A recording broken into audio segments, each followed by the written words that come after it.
Öyle karışık yazmışsın ki harfler halay çekiyor. El yazısı değil, halay yazısı mübarek.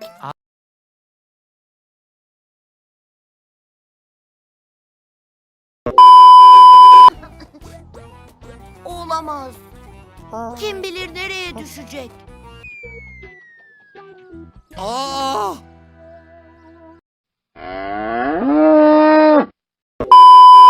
Katmanlarını güncelleyecek ve Konuş artık. önemli bir şey değil çocuklar. Uçurtma kafama düştü o kadar.